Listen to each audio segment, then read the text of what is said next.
I keep fighting voices in my mind that say I'm not enough.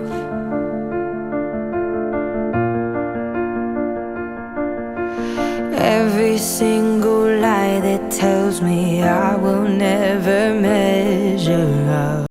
Hey, you lovelies, how you're doing? Hope you're living the best of your lives. Do you know what? Please grab some sweet snacks and a cup of coffee and sit down as a parent over this video and watch it to the end because it's important.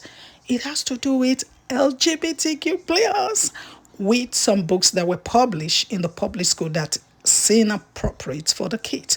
This is Officer Tatu and Amachukwu. Let's go. Got kids in the school system.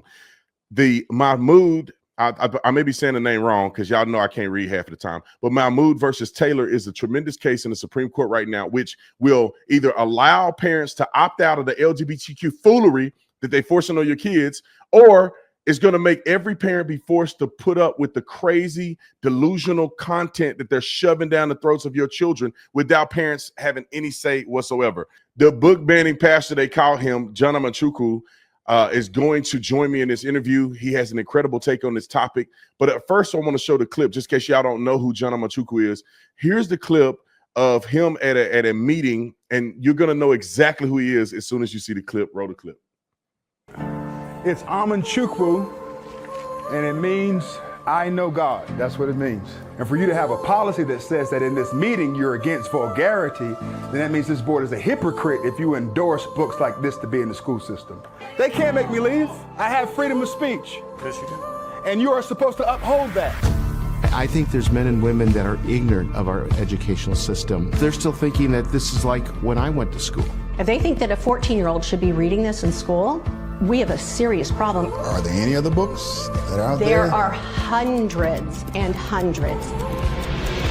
God never intended for the church to be hid in a corner. That's not what God called us to do. We're supposed to occupy until he comes, but we do that standing.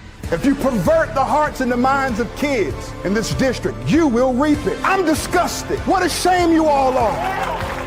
How do you define leftist indoctrination? A communist movement just at the heart. It's about dividing society, dividing parents from children, male and female, whatever the case may be. And once you're educated, then you can fight it. Your time's up. My time is not up. I'm not leaving. You want to know why I'm not leaving? Because I came too far to defend these children in this district.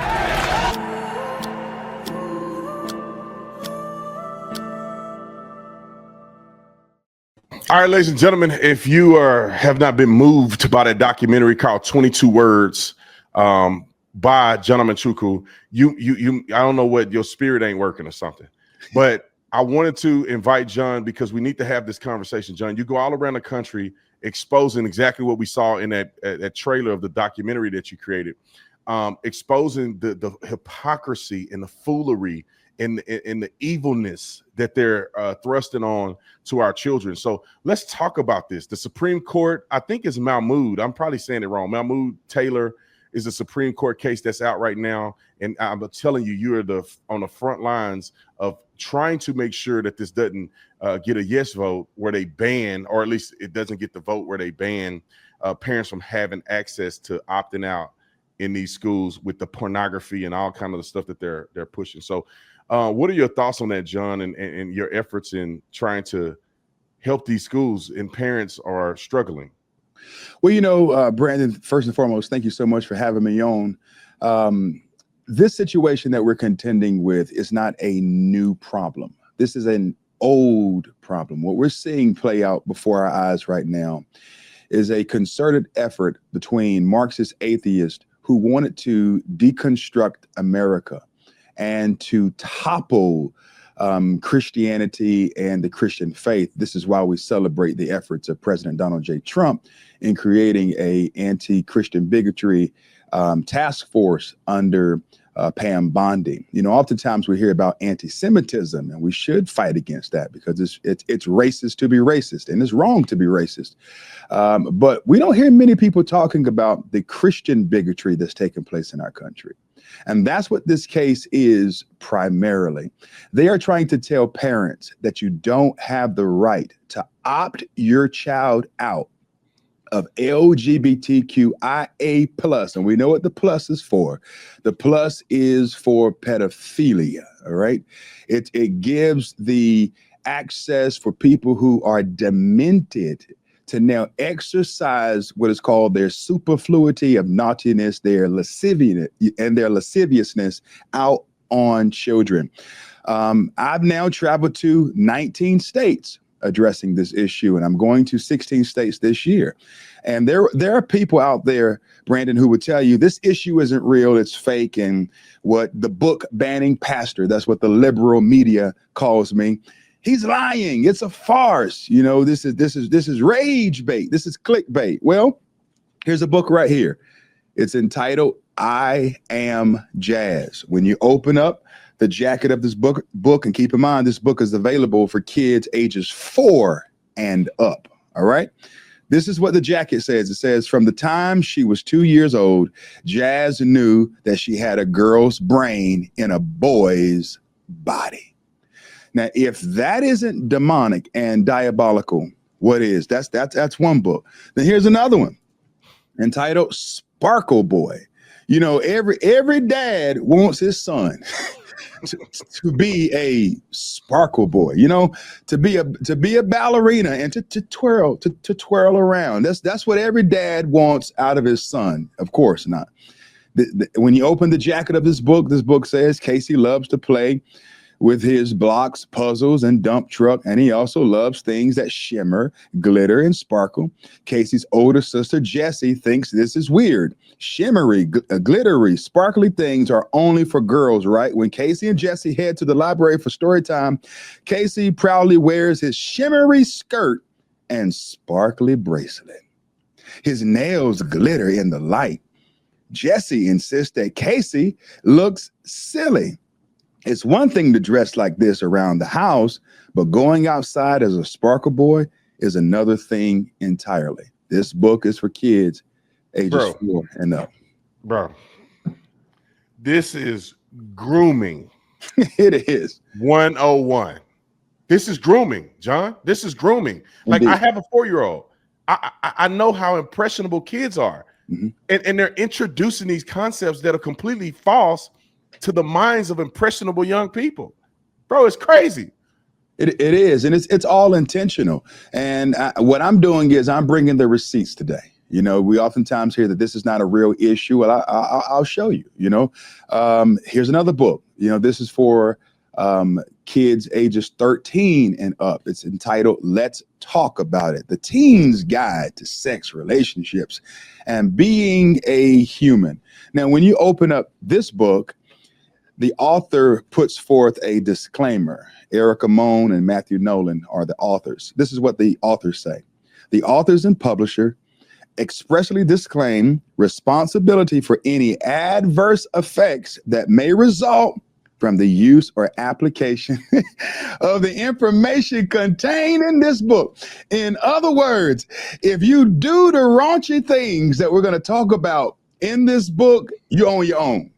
All right. If you are willing to go as far as insert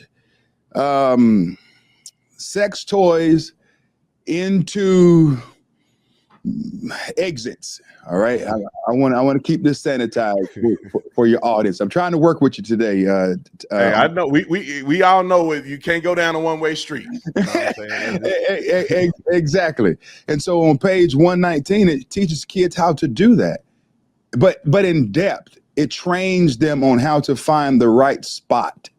That is insane. And so this is what's in our books. And also on page 117, it shows girls not just a picture of a vagina, but it shows them how to properly touch it and to stimulate it so that you can have an orgasm. Man, this stuff right here, you know, we call it grooming, and that's appropriate. You know, that's appropriate terminology. We call it indoctrination. That's appropriate as well. But what I've been doing lately, I've been I've been changing the rhetoric and becoming more inflammatory in how we depict it. Okay. This is mental. That's what it is. I call it mental rape because it assaults the soul, it stains the brain, and it robs children of their innocence. When a child sees this for the first time and they open this book and they see the images, this is going to sodomize their minds. It's going to scramble the egg. You know, when you crack an egg, you drop it, put it in the fry pan or on the ground. After that, it's done. It's done. You can't undo what you just did. And when a child sees this, it follows them for ages. Just keep in mind, not too long ago, I was flying to Texas and there was a male flight attendant, and I could tell that he was in that other lifestyle, but I tried to be professional, be kind towards him because I love all people, and Jesus Christ saves us all regardless of what your sin is. You know, he's redeemed me and saved me from sin too. And so I get it. And so I didn't want to be brash or flippant towards the guy, but he loved talking to Brother John. All right. And so while having dialogue with him, he wanted to know where I was headed and what I was doing. And I generally don't like talking about what I do because it may rub some people the wrong way. He didn't know that I was on my way to a school board meeting to talk about this stuff. And I was getting ready to lay some perverts out. So I don't want to talk about that. I'm asleep on the plane, right? I'm trying to enjoy to get to where I have to go so I can get back to my family. Okay. But he kept wanting to talk. And so I tried to, you know, change the conversation. But then we land, we get to where we're going. I finally tell him what I'm doing and things of that nature, you know, after he already served me my breakfast, because I don't want him to put nothing in my cup and in my food as I'm telling him what I'm doing. I'm thinking about all these things, man, at 6 a.m. And so I stopped by McDonald's because the food on the plane is not always good. You know what I mean? And first class is nice, but the food is not always great. So I stopped by McDonald's. He comes by there as well. And so we're still talking. All right. And so I'm like, okay, I'm a minister to this. I'm going to minister to this guy. And I say to him, I say, hey, you know what, man, when did you first find out that you were homosexual? He said, you know what, man, you're the first person to ever ask me that. He paused and said, you know what, you're the first person to ever ask me that. He said, you know what, it was when I was 9 and I was watching a pornographic movie. And for some reason or another, I was more attracted to the men than the women. And see, this stuff cuts deep. And from there, man, I prayed for him, I ministered to him, poured into him, empowered him, encouraged him, and told him, man, that God called him to be a father. You know, God's future and destiny for you is to be a father, to be a patriarch, to be a husband, to be a person who can replenish the earth, be fruitful and multiply, according to Genesis 1:27 and 1:28. That's God's destiny for you. But at 9, he saw something that he should have never seen. And, you know, the human brain doesn't fully develop until the age of 25. And he didn't comprehend the fullness of what he was seeing. It could be that he identified more with the male because he had never seen a woman like that other than looking at mommy, possibly. You know what I mean? But naturally, you know, there's no affection there between, you know, a son looking at his mama like that or a son looking at his dad like that naked. You know what I mean? It's one level. But it could be that he was more attracted to that because that's what he has. And so therefore he was left with a warped mindset of what he should be attracted to, you know? Now, as you age and you get up to puberty, you know what I mean? The mind begins to change and your thought process towards things, you know, you become more understanding and knowledgeable of the opposite sex. But that situation right there told me a lot. It told me further that these books that are in the school system all around the country, it's the reason why nearly 18 to 20% of Generation Z identifies as LGBTQ. Bro, that's the stuff that you're saying is just mind-boggling to me. And I know that it happens because a lot of people that I know that identify a certain way, they speak of a point in time in their life where they were abused. Yes. One of my good friends, he's a pastor. Well, we're not as close as we used to be because he still live in Tucson. I live here, but we were really close at one point. And he's a pastor, and he struggles with the homosexual lifestyle. Like literally, he doesn't live it, right? But he had a past, and he's trying to fight against it, right? He date women, but he still struggles. But he's pursuing to do it the right thing by God, right? And he's a pastor. And he used to tell me this stuff. Of course, he didn't want to tell the congregation, but you know when you see somebody that's struggling, you know what I'm saying? You like, yeah, you know, you got a little sugar in the tank. Right. But he told me what happened to him is that he got abused by his older male cousin. And his older male cousin was the first intimate experience that he had. And that intimate experience is all he knew. Wow. So growing up as a man, intimacy was connected to the experience that he had with a man. And I promise you, John. Wow. And this is why what you do is so important. The impressionable minds of young people is where it starts. That's right. Like young people that get exposed to stuff too early. And John, this goes with the LGBTQ side or even the straight side, but with the people that are, sexually active. Sure. You're watching this stuff or getting exposed to sexuality, watching kissing and the soft stuff on television. That's right. And then you go to the, back when we were young, you go to the tapes under the bed or something and you pop them in the VCR and try to rewind it back to where you thought it was supposed to be at. You know what I'm saying? So you had the tapes that people would watch and get exposed to hardcore stuff. And That's what right. does that do? As a kid, you may not automatically begin to endeavor into that. But in your subconscious mind, those images that you saw will manifest themselves at some point in your life. Right. And this is why this case is so important that the Supreme Court needs to rule correctly. And what is your thoughts on that, John? Like, do you think that because Trump is in office, most of the Supreme Court justices are conservative? Are we going to get a victory here, man? Because if they do allow for these schools to just continue to perpetuate this ideology without allowing parents to opt out, we're going to be, in 20 years, half of the population is going to be trans or gay or something in the alphabet spectrum. Well, Brandon, let's juxtapose the cases. Consider the 1962 Ingle v. Vitale court case where a wicked woman by the name of Madeleine Murray O'Hair lobbied to have prayer removed from the public school system. There was a simple non-denominational, non-proselytizing prayer that was in the school system during that time frame. The prayer says, "Almighty God, we acknowledge our dependence upon thee, and we beg thy blessings upon us, our parents, our teachers, and our country." The Supreme Court ruled 8-1 to support the removal of school-sponsored prayer. During that time frame, 0 Christian organizations came forward to bring a brief to stop it. The church was silent then, and the church is silent today, hence the documentary 22 Words. That's where that comes from. It comes from that school-sponsored prayer. Now, she wanted to initially have her son opt out, Madeleine Murray O'Hair, of school-sponsored prayer. That was an option, okay? But over time, because she was a Marxist atheist and she was hell-bent on her communistic views, that wasn't enough for her. She wanted removed altogether. And so I juxtapose that to this current court case where we're trying to give parents the opportunity to opt out. Are they going to side with the parents?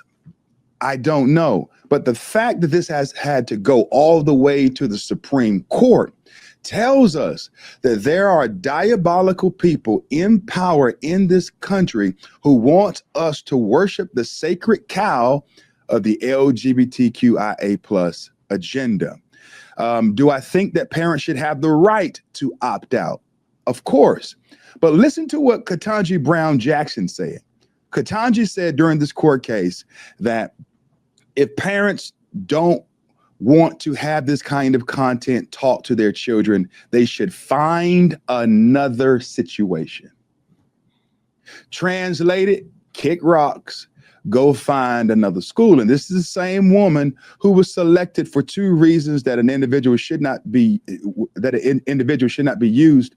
Well, let me say it this way. She was selected for 2 reasons that should not be the criteria for a person who was selected for the Supreme Court. She was selected for being a Black female. Okay. And then when it came time to be able to define what a woman was, she couldn't do that. She didn't know when life began, all that stuff. And now she's telling parents that hey, if you want to opt out, go find another situation. Well, how does that work for Black parents in America?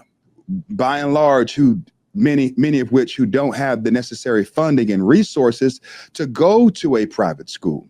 My children are blessed to go to a private school.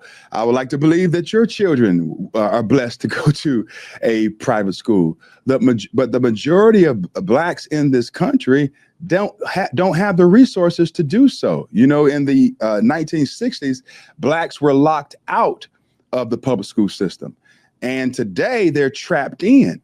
While at the same time, many of your white liberal school board leaders and superintendents and politicians and presidents, they campaign on, no, we don't want to create competition in the marketplace when it comes to education. Every child should be forced to go to a public school, and you shouldn't be able to receive your funding to go to a school of any choice. And so what we're seeing right now with this court case is a great deal of hypocrisy. You want to force the parents to remain in the public school system, force them to indoctrinate their children, groom their children, and mentally rape their children. And then if you push back against it, you're oftentimes doxxed, or you're in a category of where Merrick Garland called parents domestic terrorists. And so what's a parent to do? And so my mission in this season is to arm parents likewise, and to raise up the voices of parents out there who are disgruntled and desire proper training and development and pedagogy on how to fight against these issues. Brandon, there are 3 types of people when it comes to mental rape. You have punks, you have perverts, and you have protectors. You see, the punks are represented in Revelations 21, verse 8, where the Bible references 8 reasons why people will be thrown into the lake of fire. The first reason is for being a coward. Okay, so if you are a coward, God says you're going to hell. Punks go to hell, okay? Really. And then the other reason is for being a pervert. And these are the people who have gone through damaging situations, or who have lustful intentions, who now want to apply that to a child.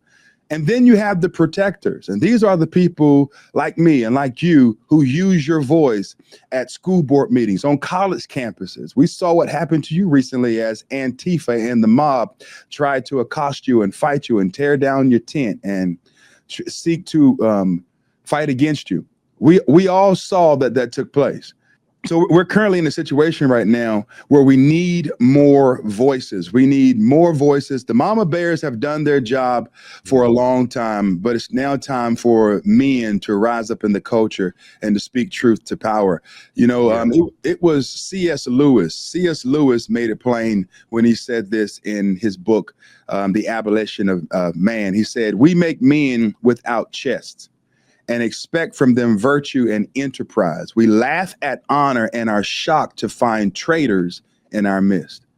And so we have a bunch of chestless men out there, men who are afraid to speak up. And if there's any voice that has represented to the nth degree what it looks like to be a coward, it's the voice of preachers. You know, 100%. Preachers. I'm glad you said that, John. I'm glad you said it, because it's the men in the churches.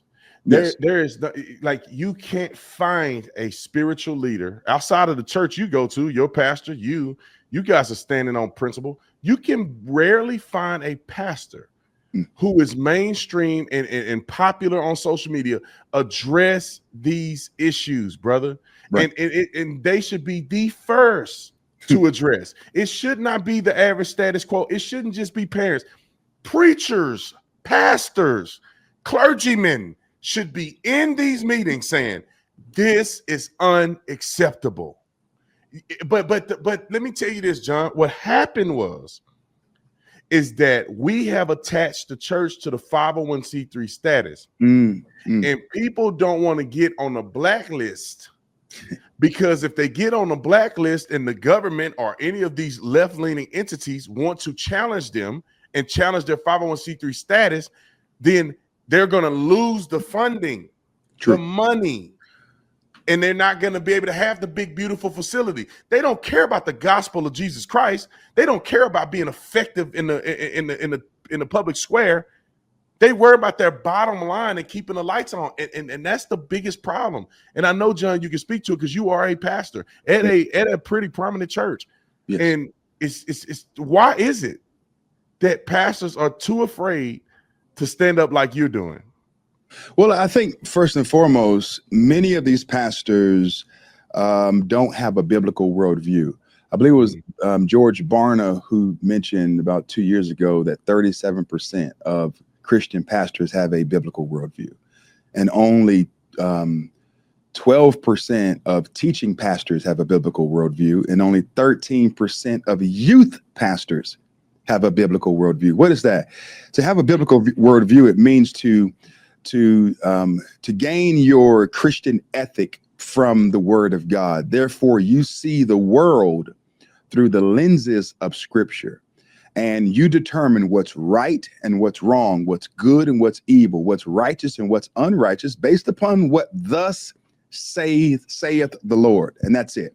And so that is the problem with the culture, and amongst pastors. They don't have a biblical worldview. And then many of them are afraid of their more liberal leaning members, because look at the political landscape. Democrats give far more money, much more money than many of your Republican donors. Okay. Mm-hmm. And so your Republican donors are not able to give at the same level as your Democrat donors. If you're running a campaign today and you're running for Congress, they're going to outraise you 10-1. But many pastors don't want to tick off, ruffle the feathers of, or cause their more liberal members to become angry. They don't. And so they don't want to address the sin issues, the cultural issues, the LGBT issues, the abortion issue. They don't want to talk about border security. They don't want to talk about these things because it's going to rub them the wrong way. And so what we're seeing right now is a constant shift of the Christian church away from pastors seeing their role as being one of a watchman to simply just being a watcher. All right. And so the watchman's role was to see what was going on as they gazed out over the nation, over a city, and to be able to determine even if a dust cloud was arising, because that dust cloud would tell the watchman that danger is coming because someone is coming through on a horse or a chariot. The Christian preacher must discern what's going on in the world to know even how he should lead his church. But today, the watchmen are just watching, but they're not speaking. And so God has called us to do more than just see what's going on. He wants us to weigh in on what's going on. And so I say this now more than ever, that we can't lose our bark. We can't lose our voice. We can't take away the teeth of the gospel. It's imperative that preachers be concerned about the health of our country to the point that they're willing to even practice peaceful civil disobedience. And that's what I've done at many school board meetings around this country. I've even been handcuffed for fighting against this stuff. They put me in handcuffs. I've never been in handcuffs in my life, not even on my honeymoon or even on Valentine's Day. Ain't nobody putting me in no bondage position. You ain't putting me in no handcuffs, but I was handcuffed at a school board meeting. And let me tell you something, those handcuffs hurt. You know what I mean? And I know. they put it, Officer Tatum, they put those cuffs behind my back. Man, I felt like I couldn't breathe, man. I was standing up and couldn't breathe. No one had their knee on my neck. I was standing up and couldn't breathe. And for 15 minutes, I was detained, in handcuffs, solely because I was fighting against the pornographic books and an issue that took place with a young girl who was forced to read from a pornographic short story in a class that she told the school board about, and they had done nothing about it. And so I think that now more than ever, peaceful civil disobedience is important. Yeah, I agree. And people that are watching this have to understand that you don't have to be a pastor, a clergyman. You don't have to have some type of a theological degree to step up and stand out when it comes to fighting for what's right in the eyes of Christ. We've all have been called. If you claim to be a Christian, you are called to do something. Some are called to preach. Some are called to serve, the preacher or whatever position you're in. You'll be an elder or whatever you do. When I first got saved, I was an usher. I was cleaning the bathrooms. I mean, whatever it is in the kingdom of God that need to get done, we are all supposed to be put into place to do something. There is no such thing as an inactive Christian. You're either a Christian or you're not a Christian. If you're inactive, you're not a Christian. You're not a believer. You're not following what Jesus said. Let me say this, John, because this is what makes me just incensed, is that everybody claim to be a Christian, and everybody that claim to be a Christian ain't a Christian. Everybody that's preaching the gospel, or they preaching and they using a book, they ain't a Christian.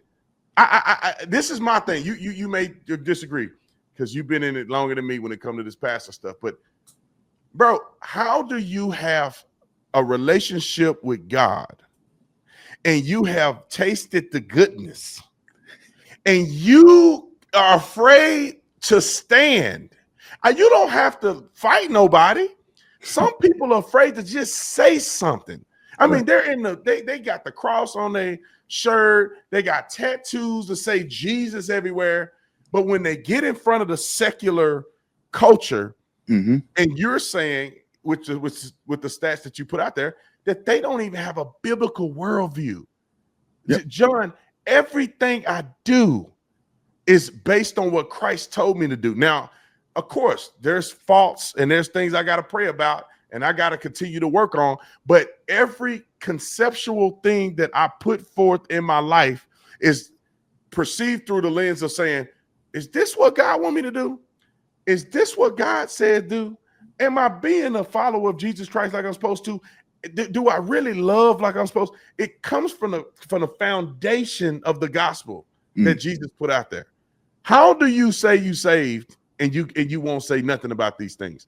Mike Todd, Joel Osteen. I mean, I could go down a list of all these mega pastors. Only one outside of your church that I see that's mainstream. My friend Marcus Rogers, he talk about it all the time.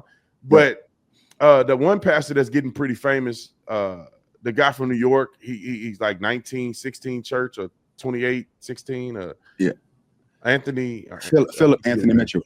Philip Anthony Mitchell. You hear him talking about it. He going hard about it. You know what I mean? But he's like the only like super mega famous internet pastor, like that's famous on the internet that's actually standing up. Well, it's a common thing. And you talked about the 501c3 status. That's an issue. But it seems like as if the more liberal leaning pastors, they say what they want. They do what they want. But the more conservative leaning ones, they're afraid. They don't want to speak up. Or the ones who are independent, they're just neutral. They're just sitting in the seat of neutrality and they're apathetic. But keep in mind, 2 Timothy chapter 4, verse 2 says, preach the word, be instant in season, out of season, reprove, rebuke, exhort with all long suffering and doctrine. Verse 3 says, for the time will come when they will not endure sound doctrine, but after their own lust shall heap to themselves teachers having itching ears. Heap to themselves. They'll go find a preacher who will cut the prices to keep the people coming. They'll go find the preacher who will reduce the standard to make people happy. You know, it's no longer about, the song used to say, oh, to be like Jesus, oh, to be like Jesus, how I long to be like him. So meek and holy, so humble and lowly, how I love to be like him. No, we don't want to be like Jesus. We want to pattern ourselves after the culture and after the world. We want likes, we want followers, we want subscribers, we want to be famous, but we don't have many people who take the position of John the Baptist, who understood that he was the voice of one crying out in the wilderness, make straight the way of the Lord. And when Jesus came on the scene, John the Baptist said, my work is almost done. And he stood back. We need more John the Baptist. We need more preachers who understand that they're preaching in a desert. But instead, people don't want the glory to go to God. They want the glory to come to themselves. And so they are bowing at the altar of the Democrat Party. And now we even have some on the right bowing at the altar of the Republican Party. I think that we need a plumb line across the board, because a person saying that they are a Christian and a conservative is not enough. And a person saying that they are a Christian and a Democrat is not enough. What do you believe on the more critical and challenging issues of our day? And then also, when you look at what Timothy said in 2 Timothy chapter 3, verse 1, it says, this know also that in the last days dangerous times shall come. For men shall be lovers of their own selves. Narcissism. Focus on me and no one else. It's the desire to put yourself above God, above family, and above your allegiance to the faith. It says, lovers of their own selves, covetous, boasters, proud, blasphemers, disobedient to parents, unthankful, unholy, without natural affection. It's unnatural for a 50-year-old man to look at a 16-year-old girl and say, I'm turned on by her. It's unnatural, but the Bible says it is going to happen. Truce breakers, false accusers, incontinent, fierce, despisers of those that are good, traitors, heady, high-minded, lovers of pleasures. Man, some of these people love pleasure so much that they're willing to do anything that's going to make them feel good. Look at Shannon Sharp. 50 plus, but you're running around with an OnlyFans girl. Yeah. Where does that come from? Lovers of pleasure. That's what. Look at Diddy and this Diddy scandal and these freak offs with Cassie and all that stuff that he was doing. Diddy was dressing up as a Muslim woman and then going into the room and letting someone take someone else's body fluid and put it on his nipples. Lovers of pleasures. I mean, but you had some pastors.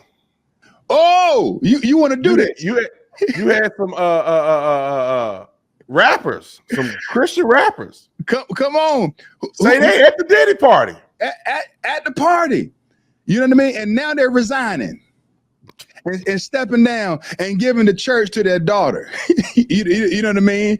And her husband, because these people in Dallas, Texas, don't want nobody calling them out by name and don't want people to know what's been going on. That's a strategic move.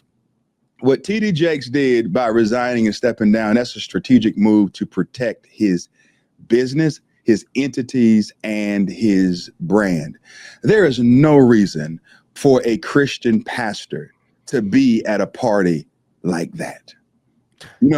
It's unacceptable. These Christian artists, it's Lecrae went on his podcast. I watched it and described how he went to these parties. He went to a Diddy party, and then he went on and said, "This is what he said." And I'm not trying to make it about him, but this is the microcosm of this fake Christianity that people are putting out there because they love the world, the lovers of the world. Yes. He went on a podcast, said, I went to Diddy parties and I ain't never seen nothing crazy. he goes on another one of his own podcasts and describes how he see men getting down heavy in the open area. He said he saw men on the couch getting it in. Yeah. Openly. So, bro, that sounds like a freak off. Oh, it That is. sounds like something crazy going on. You at a party and people are in the open doing deviant stuff. Men with men, though. He didn't say men and women. He said men on men. How do you spiritually accept the fact that you're at concerts, you know, Jesus this, or you like TD Jakes or some of these other people that are standing before people and saying God is gonna do this and God and let me pray for you, and you have that same energy of Jesus and take that into a freak off. Like Diddy wasn't just Diddy 3 minutes ago.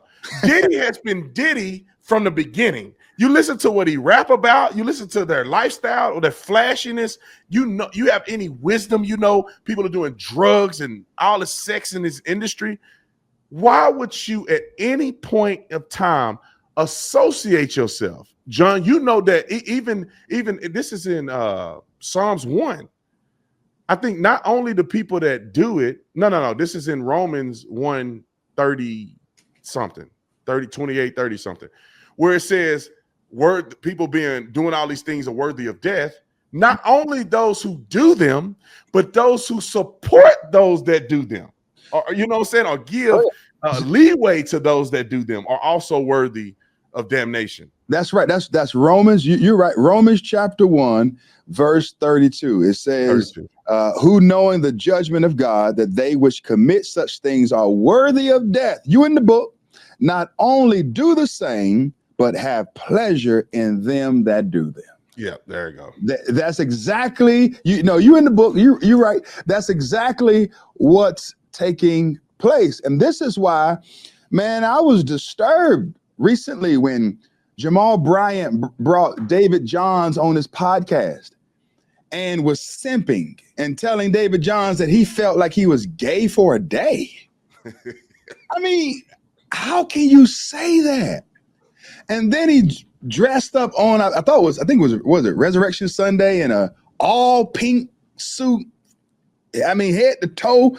I mean, looking like the Black Pink Panther. I mean, where do we do this at? And then goes on with Cam Newton and tells Cam that his legs look like they've been lanolated. I had to look that word up. I mean, how you gonna tell the man your legs look lanolated? You know, it looks like it's oily and all this stuff, and told him he had pretty legs. I mean, just think about this. I'm married, been married for 17 years. You've been married longer than a decade, I believe. Almost. Well, we're close. We getting there. Yeah. So you've been married long enough to know that there's some things that you just should not say. Okay. Especially looking at the opposite sex. You know, I'm not going to see a woman with pretty legs, because I think that there are other women in this world who have pretty legs outside of my wife. That is true. And there are other men who have big muscles and six-pack abs beyond me. You know what I mean? And so she could probably see the same thing. But am I going to go on a show and tell a woman that she has pretty legs? And she might have pretty legs. Yeah. No, I'm not going to do that. Let alone, am I going to tell a dude with a full-on penis that he has pretty legs, and then stay there and talk about it for a while? I mean, bro, he a pastor though. Like, if he was a comedian or something, he was joking about Cam's legs or something like that. It was weird anyway. But you're a pastor, man. These pastors want to be like podcast superstars.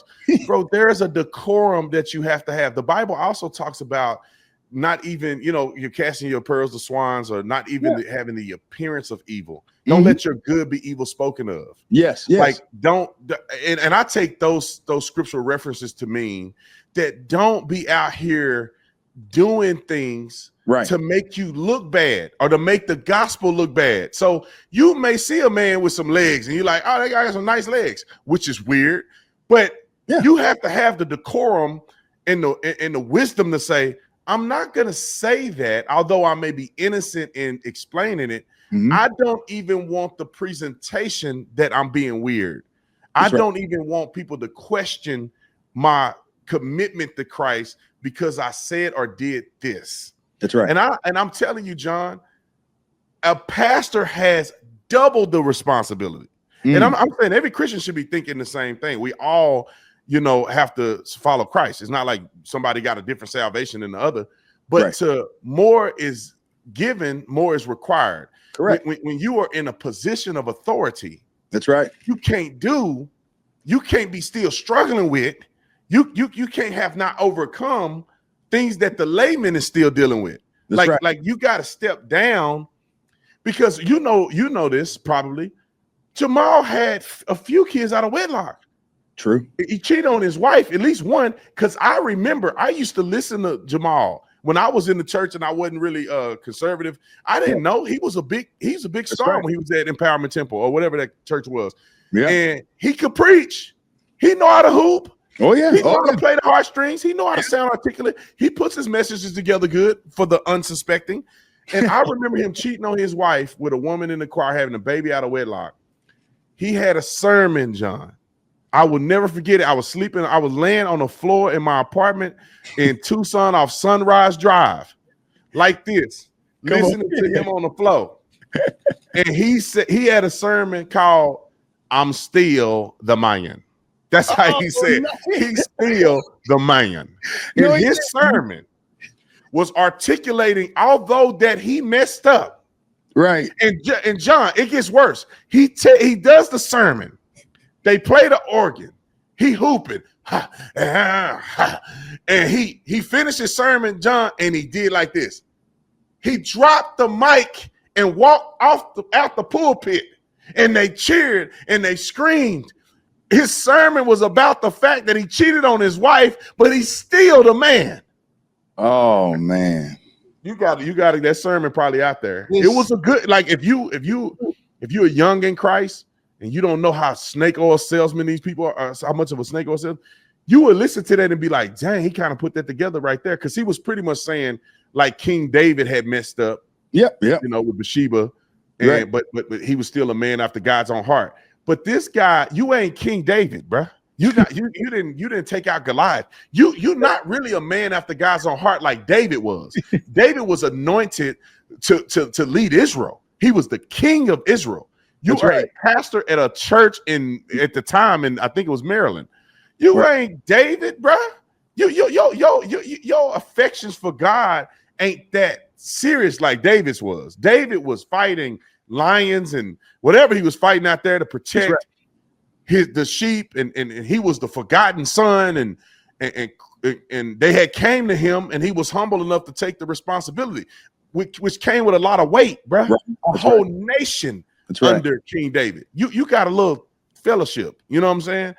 And so you can't make that comparison. But people like him and others, who have a platform, and they rather talk on their podcast about homosexuality in a man's legs than to bring you on and talk pastor stuff about these books that are in school, this indoctrination of our young children getting sexualized, and they're gay and they're confused, and that's not who they are. And I'll tell you this, John, and I'll leave you with the last word. I don't know why every pastor in America don't use this one line that I heard a pastor say. They go, you claim that you've been born gay. You've been born trans. Okay, I get it. But the Bible has called you to be born again. So you may be born like that, but you need to be born again. That's right. You need to be renewed. You need to walk in the newness of life like Christ. That's right. And so, but I want to leave it to you, John. Where can people find your documentary, 22 Words? How can they support you in this mission and that you're doing? How can they follow you? How can they be a part of the change that I feel like you're initiating? Well, they can go to my website. It's iknowgod.us. The website is iknowgod.us. You can support me there. Also support my YouTube channel. It's John Amanchukwu at Rev Wu Truth, REVWU Truth, and you can follow me there on my YouTube channel. I have to say this, Brandon. Romans chapter 12, verses 1 through 2 tells us something. It says, I beseech you, therefore, brethren, by the mercies of God, that you present your bodies a living sacrifice, holy, acceptable unto God, which is your reasonable service. Verse 2 says, and be not conformed to this world, but be ye transformed. The only trans is being transformed by the renewing of your mind, that you may prove what is that good and acceptable and perfect will of God. People need to be transformed, and that's what we're fighting to do. Amen and amen. Thank you, John. And his last name is pronounced Amanchukwu. So some of y'all can't pronounce his last name. Did I get it right? You got it right. You own it, man. I knew. I've been practicing. So y'all go and support John. We'll put the links to all of the things that we spoke about in the description section. And God bless you, man. We gotta get together in person. I'd love to have a sit down interview, a long form interview in person. So whenever you're out in Arizona, let me know, man. Sounds good. Thanks for watching, guys. I'll see you in my next video. Love you all. Bye.